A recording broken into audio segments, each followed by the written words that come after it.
Dear students, welcome to economics with Ejaz.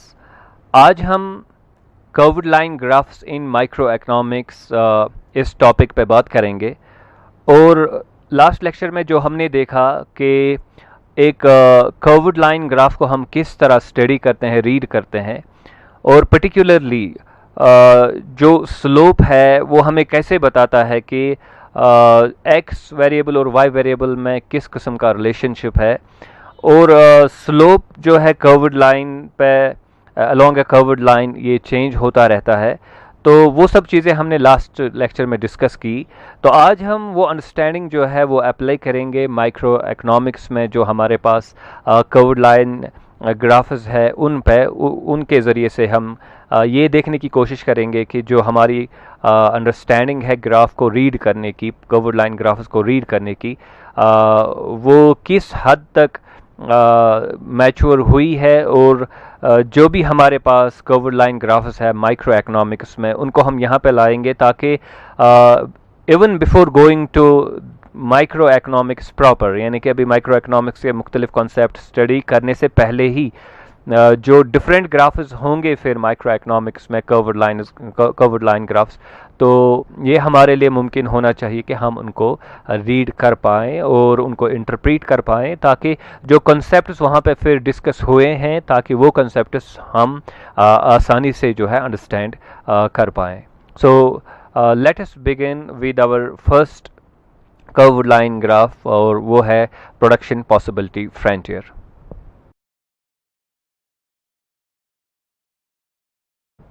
तो ये हमारा प्रोडक्शन पॉसिबिलिटी फ्रंटियर है, और प्रोडक्शन पॉसिबिलिटी फ्रंटियर में जो हमारे दो वेरिएबल्स होते हैं वो दो कमोडिटीज़ होती है, कमोडिटी एक्स और कमोडिटी वाई। तो प्रोडक्शन पॉसिबिलिटी फ्रंटियर हमें ये बताता है कि एक इकोनॉमी में इन टोटल दो प्रोडक्ट्स, या फिर हम कहेंगे कि टू टाइप्स ऑफ प्रोडक्ट्स, दो किस्म के प्रोडक्ट्स जो है उनकी प्रोडक्शन होती है, वो बनते हैं। और दिस इज द टोटल। और उन दो प्रोडक्ट्स पे पूरे के पूरे वसाइल जो है हम उनका रिसोर्सेज जो है हम उनका इस्तेमाल करते हैं और अपनी टेक्नोलॉजी उसमें इस्तेमाल करते हैं। यानी कि जब हम पूरे रिसोर्सेज यूज़ करके, टेक्नोलॉजी यूज़ करके जो भी हम प्रोडक्ट्स बना पाएंगे वो प्रोडक्शन पॉसिबिलिटी फ्रंटियर के ज़रिए से हम एक ग्राफ पे दिखा सकते हैं। अब देखिए ये होगा कि अगर हम पूरे के पूरे प्रोडक्ट रिसोर्सेज जो हैं वो एक प्रोडक्ट बनाने में लगाएंगे, फॉर एग्जांपल एक्स प्रोडक्ट बनाने में लगाएंगे, तो वो will be on point E, जहाँ पे there is only production of X, सिर्फ एक्स प्रोड्यूस होता है और वाई का कोई भी अमाउंट प्रोड्यूस नहीं होता। इसी तरह अगर आप यहाँ पे देखेंगे पॉइंट ए हमें ये बताता है कि एक इकॉनमी में सिर्फ वाई की प्रोडक्शन होती है और एक्स की प्रोडक्शन ज़ीरो है। लेकिन बाकी जो बीच के ये जो पॉइंट्स हैं हमने बस यहाँ पे 1, 2 और 3 पॉइंट्स यहाँ पे लिए, तो आप बीच में भी डिफरेंट पॉइंट्स डाल के जो है नई कॉम्बिनेशंस देख सकते हैं। तो ये जो डिफरेंट ये जो यहाँ से ए से लेकर ई तक जो हमारी ये कर्व है, ये कनकेव कर्व है, तो हर पॉइंट जो इस कर्व पे है वो हमें बुनियादी तौर पर ये बताता है कि जब आप अपने रिसोर्सेज और अपने टेक्नोलॉजी का यूज़ करेंगे तो ये वो possible combinations of X and Y है जो आप बना सकेंगे। यानी कि आप फॉर एग्जांपल इस पॉइंट पे है, तो इसका मतलब ये हुआ कि आप इतना जो है वो एक्स बना रहे हैं, और यहाँ से यहाँ पे परपेंडिकुलर डाल के जो पॉइंट आएगा उतना आप वाई बना रहे हैं। So it would be like this, इतना आप x बना रहे हैं यानी यहाँ से यहाँ तक, और इतना जो है आप y बना रहे हैं, राइट। तो इसी तरह ये पॉइंट हमें ये बताता है कि आप इतना x बना रहे हैं और फिर जाके जो है आपकी y की प्रोडक्शन जो है वो कुछ ऐसी है, राइट। यहाँ पे जो है वो x आप इतना बना रहे हैं और आपकी y की प्रोडक्शन है जो वो कुछ, it would be like this, fine. तो बी, सी और डी ये कॉम्बिनेशंस है, इन पे एक्स भी बनता है और वाई भी बनता है। अब डिफरेंस क्या है, जितना हम राइट साइड की तरफ जाएंगे उतना एक्स की प्रोडक्शन में इजाफा होगा, यानी कि ज़्यादा एक्स प्रोड्यूस हो रहा है, और जितना हम ए की तरफ आएंगे जहाँ पे हम सिर्फ ए वाई बना रहे हैं पॉइंट ए पे, तो उतना जो है वाई की प्रोडक्शन में इजाफा होगा और जो एक्स की प्रोडक्शन है वो कम होगी, राइट। तो ये it was about the meaning and definition of production possibility frontier. तो प्रोडक्शन पॉसिबिलिटी फ्रंटियर को इस तरह हम डिफाइन करते हैं। अब जो हमारे लिए यहाँ पे जो हमारा काम है प्रोडक्शन पॉसिबिलिटी फ्रंटियर के बारे में आगे जाके हम पढ़ेंगे जब हम माइक्रो इकोनॉमिक्स स्टार्ट करेंगे, प्रॉपर माइक्रो इकोनॉमिक्स स्टार्ट करेंगे। This is also micro economics, लेकिन यहाँ पे हम ग्राफिकल पर्सपेक्टिव से माइक्रो इकोनॉमिक्स को समझने की कोशिश कर रहे हैं। तो जो अब हमारा काम है वो ये कि हमने ये देखना है कि अगर पॉइंट ए है, बी है, सी है, डी है या ई है, तो पर्टिकुलरली बी, सी, डी पे अगर हम देखेंगे तो हमने इन पॉइंट्स पे स्लोप्स को मेजर करना है या स्लोप्स को देखना है कि कितने बड़े स्लोप्स है। और वो स्लोप जो है उसके दो प्रॉपर्टीज होंगी, जैसे कि हमने पहले ही बताया है। एक तो ये है कि वो स्लोप जो है इसका एक साइन होगा, एक यानी कि प्लस या माइनस होगा। तो दूसरा ये कि एक स्लोप का एक वैल्यू होगा। तो जो साइन है स्लोप का वो हमें ये बताएगा कि एक्स और वाई के दरमियान रिलेशनशिप क्या है, और जो मैग्नीट्यूड होगा फिर स्लोप का वो हमें ये बताएगा कि जब आप एक एक्स में इंक्रीज कर रहे हो तो एट दैट टाइम वाई में कितना डिक्रीज होता है या फिर कितना इसमें इंक्रीज होता है। Let us see that. Okay fine, मैंने यहाँ पे स्लोप्स ड्रॉ किए इन 3 पॉइंट्स पे, बी, सी और डी पे स्लोप्स ड्रॉ किए। तो पहली चीज़ जो हम स्लोप्स के बारे में यहाँ पे देखते हैं, अगर आप फोकस करेंगे, कंसंट्रेट करेंगे, तो सब के सब स्लोप्स जो है वो डाउनवर्ड है, यानी कि दीज आर डाउनवर्ड स्लोप्स। तो इससे हमें क्या पता चलता है? इससे हमें ये बात पता चलती है कि चूँकि नेगेटिव स्लोप है, इट मीन्स कि जब x में इंक्रीज होगा तो at the same time y में जो है डिक्रीज हम देखेंगे।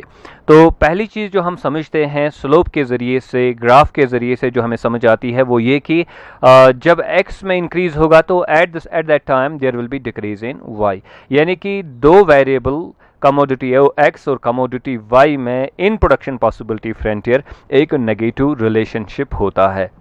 तो पहली चीज़ हम ये समझते हैं।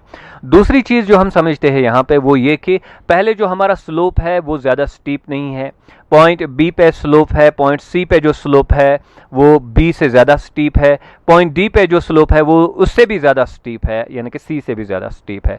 इसका मतलब ये हुआ कि जितना हम पॉइंट ए से पॉइंट ई की तरफ जाएंगे तो उतना स्लोप में इजाफा हो रहा है। उसका मतलब ये हुआ कि जितना आप यानी कि राइट एक्सट्रीम पे जाएंगे, एक यूनिट एक्स इंक्रीज करने के लिए आपको अब ज़्यादा वाई सैक्रिफाइस करना पड़ेगा, यानी कि जितना जितना आप राइट साइड की तरफ जाएंगे यहाँ से, उतना आपको एक एक्स हासिल करने के लिए ज़्यादा और ज़्यादा वाई जो है वो सैक्रिफाइस करना पड़ेगा। So it can be shown like this. तो आप यहाँ पे देख सकते हैं कि ये जो अमाउंट है यहाँ से यहाँ तक ये वाई सैक्रिफाइस हो रहा है, और ये यहाँ से यहाँ तक जो है एक्स में इजाफा हो रहा है। तो इतना ही जो है हम वाई सैक्रिफाइस कर रहे हैं।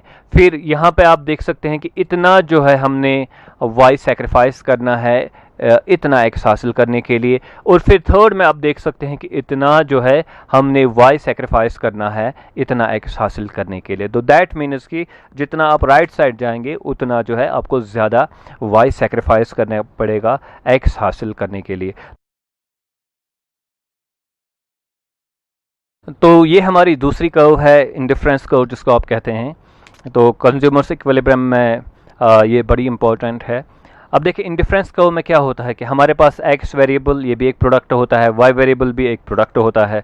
तो ये तस्वुर किया जाता है कि एक कंज्यूमर दो प्रोडक्ट्स जो है वो कंज्यूम करता है, प्रोडक्ट एक्स और प्रोडक्ट वाई, और जो इसकी मुख्तलिफ कॉम्बिनेशंस है, यानी कि ये कर्व जो दिखाती है ये तो मुख्तलिफ कॉम्बिनेशंस दिखाएंगी। जैसे कि कर्व ये जो पॉइंट ए है, बी है या सी है, पॉइंट ए पे इतना एक्स और इतना वाई, पॉइंट बी पे इतना एक्स और फिर इधर इतना वाई होगा, और पॉइंट सी पे इधर तक एक्स होगा, इतना अमाउंट एक्स होगा, और इतना जो है यहाँ से यहाँ तक जो है वाई अमाउंट होगा। वो हमने पहले ही स्टडी किया है।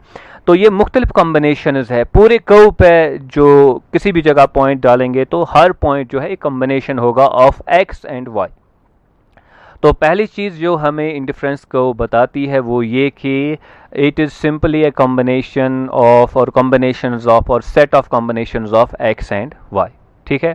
अब दूसरी चीज़ जो हमने याद रखनी है इंडिफरेंस कर्व के बारे में वो ये कि ये वो सेट ऑफ कॉम्बिनेशंस है जो एक कंज्यूमर को एक specific constant level of satisfaction पे रखता है। यानी कि चाहे कंज्यूमर ए पे कंज्यूम करे, बी पे कंज्यूम करे, सी पे कंज्यूम करे, लेकिन उसकी सेटिस्फैक्शन जो है वो चेंज नहीं होगी, वो सेम रहेगी।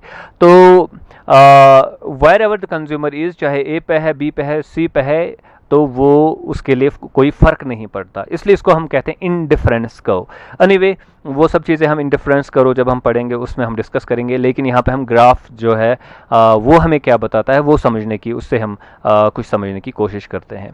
देखिए पहली चीज़ जो हमने देखनी है यहाँ पे ग्राफ को देख के वो ये कि ये ग्राफ अपवर्ड स्लोपिंग है या डाउनवर्ड स्लोपिंग है। तो ओवरऑल हम देखते हैं कि ये डाउनवर्ड स्लोपिंग है ग्राफ।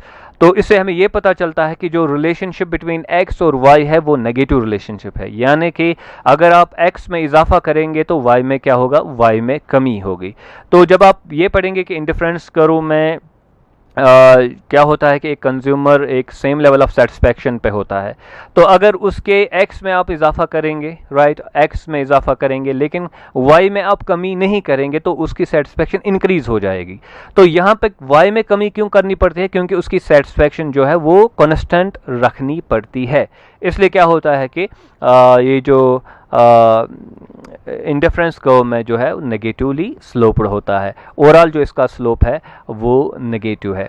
तो ये पहली चीज़ जो है हम सीखते हैं इससे। अब स्लोप पे जब हम फोकस करते हैं तो पहले हमारा स्लोप क्या होता है, ये स्टीप होता है, फिर स्लोप लेस स्टीप बनता है, और जितना हम राइट साइड की तरफ जाते हैं तो स्लोप जो है उतना कम स्टीप होता जाता है।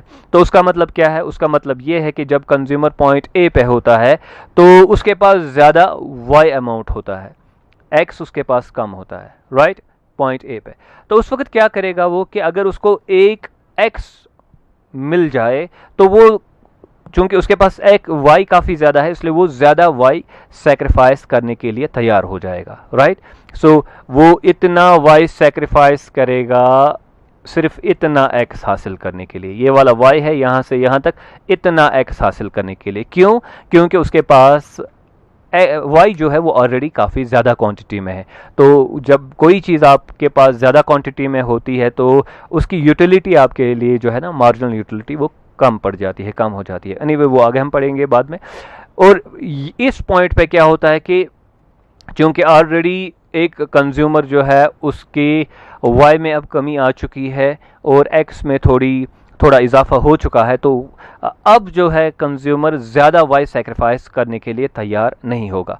उसको अगर एक्स हासिल करना होगा तो वो वाई तो सेक्रीफाइस करेगा लेकिन कम अमाउंट वाई का सेक्रीफाइस करेगा, राइट, वो दूसरी चीज़ है। और तीसरी लेवल पे हम अगर सी पे देखेंगे, एक एक्स हासिल करने के लिए जो है कंज्यूमर जो है वाई का बिल्कुल कम जो है वो सेक्रीफाइस करेगा। क्यों, क्योंकि पॉइंट सी पे ऑलरेडी जो है एक कंज्यूमर के पास अब ऑलरेडी, यानी कि वाई का अमाउंट जो है वो कम पड़ता है और एक्स का अमाउंट जो है वो पॉइंट सी पे काफ़ी ज़्यादा है, इसलिए वो वाई जो है वो बिल्कुल कम उसको सेक्रीफाइस करेगा।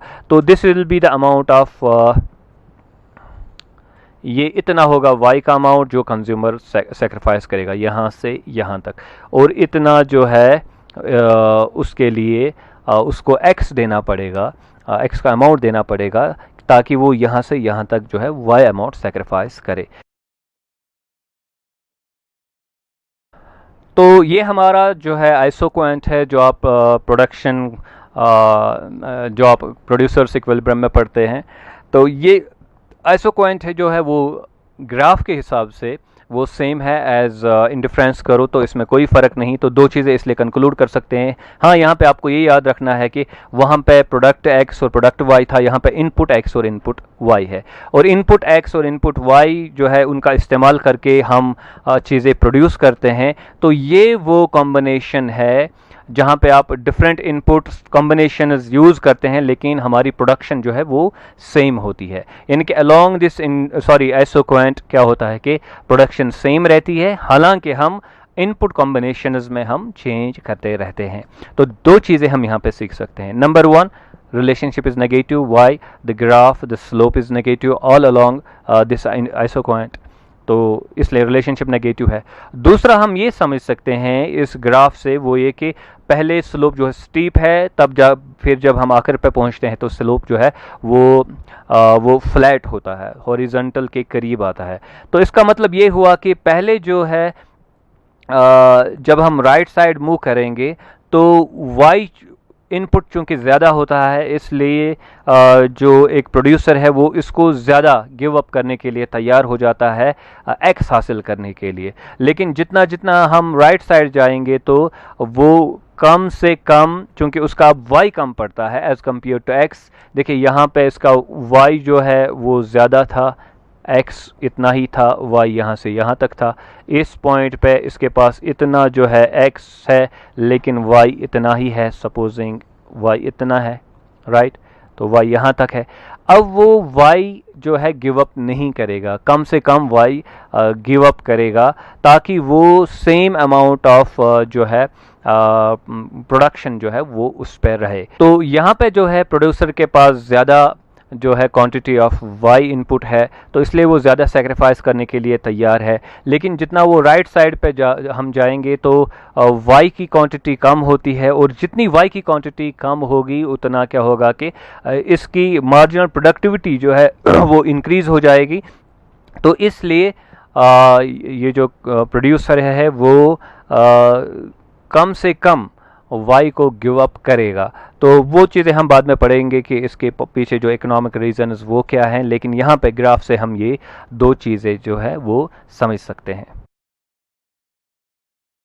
तो ये हमारी टोटल प्रोडक्ट कर्व है, और इससे हमें क्या पता चलता है, ये जो ग्राफ है इसका, तो ये हमें क्या बताता है?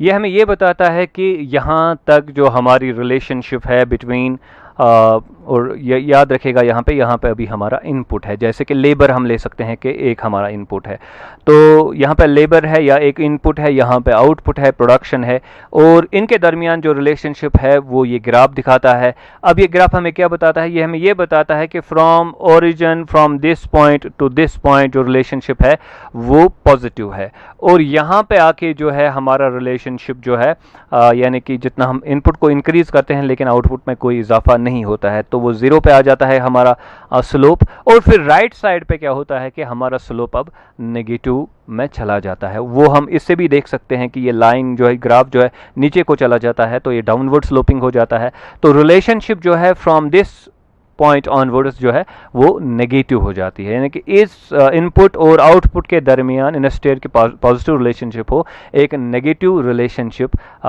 इनके दरमियान पैदा हो जाता है। और जितना हम अब आगे जाएंगे उतना इस नेगेटिविटी में जो है इजाफा होता है, यानी कि आप यहाँ पे एक यूनिट इनपुट बढ़ा रहे हैं, इसमें तो आउटपुट में कमी हो रही है, लेकिन अभी यहाँ इस पॉइंट के नज़दीक कमी तो हो रही है लेकिन कम कमी हो रही है। लेकिन जितना आप आगे चलेंगे उतना अब कमी में इजाफा हो रहा है। आप यहाँ पे एक यूनिट इंक्रीज करेंगे, यहाँ कमी होगी और इससे ज़्यादा कमी यहाँ पे होगी। तो this is what this total product curve shows us. तो ये और एक हमारा ग्राफ है जो माइक्रो इकोनॉमिक्स में है, एवरेज प्रोडक्ट और मार्जिनल प्रोडक्ट का। तो यहाँ पे इनपुट है ऑन एक्स एक्सिस, यहाँ पे आउटपुट है जैसे हमने टोटल प्रोडक्ट में देखा। तो लेकिन यहाँ पे हम क्या देखते हैं कि एवरेज प्रोडक्ट जो है वो पहले जो है वो यहाँ से ज़ीरो से स्टार्ट होके जो है वो इंक्रीज़ होता रहता है, तो फिर बीच में एक पॉइंट पे, ये पॉइंट आप इसको ले सकते हैं, तो वहाँ से फिर एवरेज प्रोडक्ट जो है वो उसका स्लोप नेगेटिव होता है। यानी कि यहाँ से आगे जब आप इनपुट तो बढ़ाएंगे लेकिन आउटपुट में एवरेज प्रोडक्ट में क्या होगा, एवरेज प्रोडक्ट में कमी वाक़ा होगी, राइट। तो यानी कि यहाँ आप देख सकते हैं ये हमारा एवरेज प्रोडक्ट था जब आप इतना इनपुट लगा रहे हैं, तो इससे आगे आप जाएंगे तो हमारा एवरेज प्रोडक्ट जो है वो नीचे आएगा, that it will come down. तो ये हम एक चीज़ देख रहे हैं। लेकिन इसके साथ साथ हमारे पास यहाँ पे मार्जिनल प्रोडक्ट भी है, और पहली चीज़ जो हमें पता चलती है वो ये कि यहाँ तक तो पॉजिटिव रिलेशनशिप है क्योंकि अपवर्ड स्लोपिंग है, और वहाँ से आगे फिर नेगेटिव रिलेशनशिप है इनपुट और मार्जिनल प्रोडक्ट के दरमियान। लेकिन यहाँ पे अगर हम इन दो के दरमियान कंपैरिजन करेंगे तो एवरेज प्रोडक्ट का जो स्लोप है वो मार्जिनल प्रोडक्ट से कम है, तो इसलिए इसमें ज़्यादा स्टीपली इजाफा हम देखते हैं। यानी कि ये जो मार्जिनल प्रोडक्ट है वो तेज़ी से इसलिए इंक्रीज होता है, लेकिन इसका जो क्लाइमैक्स है, इसका जो हाईएस्ट पॉइंट है, यानी कि ये मार्जिनल प्रोडक्ट का जो है हाईएस्ट पॉइंट है, ये एवरेज प्रोडक्ट का जो हाईएस्ट पॉइंट है, मार्जिनल प्रोडक्ट का हाईएस्ट पॉइंट पहले ही आता है as compare to average product, तो ये लेफ्ट साइड में इसके होता है। एनीवे यहाँ ग्राफ से हमें ये पता चलता है कि रिलेशनशिप दोनों में पहले तो पॉजिटिव होता है फिर नेगेटिव होता है, और दूसरी चीज़ जो हमें पता चलती है वो ये कि पहले मार्जिनल प्रोडक्ट में इजाफा होता है, इंक्रीज होता है तेज़ी से as compare to average product, लेकिन इसका क्लाइमैक्स एवरेज प्रोडक्ट से पहले ही आता है। और यहाँ पे फिर इस पॉइंट पे यानी जो एवरेज प्रोडक्ट का क्लाइमैक्स होता है मार्जिनल प्रोडक्ट इसके थ्रू निकल के जो है नेगेटिव में यहाँ पे चली जाती है, इसका एब्सोल्युटली नेगेटिव वैल्यू यहाँ पे बन जाता है। अगर इसमें देखिए यहाँ तक तो कमी हो रही है, लेकिन फिर भी एवरेज प्रोडक्ट या मार्जिनल प्रोडक्ट का कोई ना कोई वैल्यू तो है, पॉजिटिव वैल्यू है। लेकिन जब हम फोर्थ क्वाड्रेंट में जाएंगे, यहाँ पे जो है हमारा जो यानी कि वाई एक्सिस का जो वैल्यू है वो नेगेटिव है, यानी कि आउटपुट जो है या एवरेज प्रोडक्ट मार्जिनल प्रोडक्ट का वैल्यू जो है वो नेगेटिव में चला जाता है। This is what this graph tells us. अब ये हमारी टोटल कॉस्ट कर्व है, एक्स एक्सिस पे आउटपुट है और फिर वाई एक्सिस पे हमारे कॉस्ट्स है। तो जितना हम राइट साइड जाएंगे आउटपुट बढ़ता जाएगा, जितना हम इधर से ऊपर की तरफ जाएंगे तो कॉस्ट्स जो है वो भी बढ़ते हैं। तो यहाँ पे हम ये देख सकते हैं कि पहले जो है कॉस्ट स्टीपली बढ़ रहे हैं, फिर इसमें कमी हो रही है और फिर जाके लास्ट में फिर कॉस्ट जो है वो स्टीपली बढ़ रहे हैं। ये जो ग्राफ या ये जो कर्व खुद बताती है हमें कि पहले स्टीपनेस ज़्यादा है, फिर थोड़ा इसमें देखिए यहाँ ये तो पूरे का पूरा जो है वो इजाफा है, यानी कि पूरे की जो पूरे टोटल कॉस्ट को है उसमें रिलेशनशिप पॉजिटिव है आउटपुट और कॉस्ट्स के दरमियान, यानी कि आप आउटपुट आप बढ़ाते हैं तो कॉस्ट्स भी बढ़ते रहते हैं। लेकिन जो स्लोप है वो हर जगह सेम नहीं है, किसी जगह ज़्यादा स्टीप स्लोप है, जैसे कि यहाँ पे स्टीप स्लोप है, फिर यहाँ पे स्टीप स्लोप है, आगे जाएंगे तो और भी स्टीप स्लोप हो जाएगा। यहाँ पे स्लोप का वैल्यू कम है, यहाँ पे स्लोप का वैल्यू जो है वो कम है। इट मीन्स कि यहाँ पे तो हम ये बता रहे थे कि ये देखिए यहाँ पे स्लोप जो है वो लेस स्टीप है, यहाँ पे भी लेस स्टीप है, ये इंक्रीज इन एक्स आउटपुट है और ये इंक्रीज इन कॉस्ट्स है। तो यहाँ और इसके दरमियान अगर आप मुकाबला करेंगे तो इसमें आउटपुट इतना इंक्रीज होता है लेकिन कॉस्ट्स इतने इंक्रीज होते हैं, इसमें आउटपुट इतना इंक्रीज होता है, ज़्यादा इंक्रीज होता है लेकिन कॉस्ट्स कम इंक्रीज होते हैं। और ऊपर फिर देखेंगे तो फिर आउटपुट जो है वो कम इंक्रीज होगा लेकिन कॉस्ट्स जो है वो ज़्यादा इंक्रीज होंगे। तो सिंपली हम जब टोटल कॉस्ट कर्व की तरफ देखेंगे तो हमें ये पता चलेगा कि इन दो वेरिएबल्स के दरमियान किस किस्म का रिलेशनशिप है और उसमें बीच बीच में कैसे हम चेंज देखते हैं। तो ये हमारी मार्जिनल कॉस्ट और एवरेज कॉस्ट कर्व्स हैं। यहाँ पे जो रिलेशनशिप है वो बिटवीन आउटपुट एंड कॉस्ट्स है, और यहाँ पे हम देख सकते हैं कि पहले जो है रिलेशनशिप यहाँ से यहाँ तक जो है वो नेगेटिव है क्योंकि डाउनवर्ड स्लोपिंग है, फिर यहाँ से जाके आगे जो है पॉजिटिव बन जाता है। यानी कि पहले आउटपुट जब इंक्रीज होगा तो जो हमारी एवरेज कॉस्ट है उसमें कमी होगी, और फिर यहाँ से आगे लेके जब आउटपुट में इजाफा होगा तो एवरेज कॉस्ट भी इंक्रीज होगा। सिमिलरली जो आउटपुट यहाँ पे है मार्जिनल कॉस्ट पहले कम हो जाता है, फिर मार्जिनल कॉस्ट में इजाफा हम देखते हैं। और दूसरी चीज़ जो हम देखते हैं यहाँ पे वो ये कि जो मार्जिनल कॉस्ट में जो जितनी तेज़ी से इजाफा होता है, इंक्रीज होता है, वो ज़्यादा है as compare to average cost. वो हमें स्ट्रेट अवे इसका स्लोप भी बताता है। लेकिन ये कर्व बजात खुद जाहिर सी बात है ये स्लोप भी है खुद का, ये हमें बताता है कि स्लोप कैसा होगा, तो इसलिए मार्जिनल कॉस्ट कर्व जो है वो ऊपर है as compare to average cost curve. तो ये हमारी एक और कॉस्ट कर्व है जिसको हम एवरेज फिक्स्ड कॉस्ट कर्व कहते हैं। हमने इससे पहले स्ट्रेट लाइन्स पे जब हमारा डिस्कशन चल रहा था तो वहाँ पे हमने टोटल फिक्स्ड कॉस्ट कर्व के बारे में बात की है। तो यहाँ पे उसी से हम ये वाली कर्व डिराइव करते हैं। तो ये कर्व भी हमें ये बताती है कि रिलेशनशिप जो आउटपुट और फिर कॉस्ट्स का होगा, आउटपुट एंड कॉस्ट्स, राइट। लेकिन यहाँ पे जो हमारा है वो है एवरेज फिक्स्ड कॉस्ट्स, ये टोटल कॉस्ट्स नहीं है, फिक्स्ड एवरेज फिक्स्ड कॉस्ट्स है। तो रिलेशनशिप जो है वो नेगेटिव है, यानी कि जितना आप आउटपुट बढ़ाएंगे उतना आपका एवरेज फिक्स्ड कॉस्ट कम होता जाएगा। जितना आप आउटपुट बढ़ाएंगे उतना आपका एवरेज फिक्स्ड कॉस्ट क्या है वो कम होता जाएगा। और दूसरी चीज़ जो हम यहाँ पे सीखते हैं वो ये कि पहले उसमें जो डिक्रीज होगा वो काफ़ी ज़्यादा होगा एज कम्पेयर टू जितना आप राइट साइड की तरफ जाएंगे, क्योंकि यहाँ पे स्लोप जो है वो ज़्यादा स्टीप है एज कम्पेयर टू दिस। यानी कि यहाँ पे जो है चेंज इन कॉस्ट्स ज़्यादा है as compare to this for every unit increase in output. तो यहाँ पे हम कंक्लूड करेंगे, आई बिलीव कि मोस्ट ऑफ द ग्राफ्स जो आपके माइक्रो इकोनॉमिक्स में है वो हमने डिस्कस किए, चाहे वो स्ट्रेट लाइन ग्राफ्स है या फिर कर्व्ड लाइन ग्राफ्स है। और if you follow these 5 lectures जो ग्राफ्स के बारे में है, आई होप कि बेशतर जो इकोनॉमिक्स है, पर्टिकुलरली माइक्रो इकोनॉमिक्स जो है वो आप बड़े आसानी से समझ पाएंगे। टेक्निकली ये सब चीज़ें जानना हमारे लिए काफ़ी ज़रूरी है, और अगर हम ये कर पाएंगे तो फिर एक ही चीज़ हमने जाननी होगी, वो ये कि हमने रीज़न्स, इकोनॉमिक रीज़न्स जो है वो जानने होंगे कि कोई कर्व डाउनवर्ड स्लोपिंग क्यों है, अपवर्ड स्लोपिंग क्यों है। तो that is the second part of any economic analysis. मुझे उम्मीद है कि ये जो लेक्चर्स हम दे रहे हैं इकोनॉमिक्स पे, ये आपके लिए हेल्पफुल साबित होते होंगे, जो आप पर्टिकुलरली 12th की इकोनॉमिक्स जो आप पढ़ रहे हैं। तो do subscribe to my YouTube channel. Thank you very much.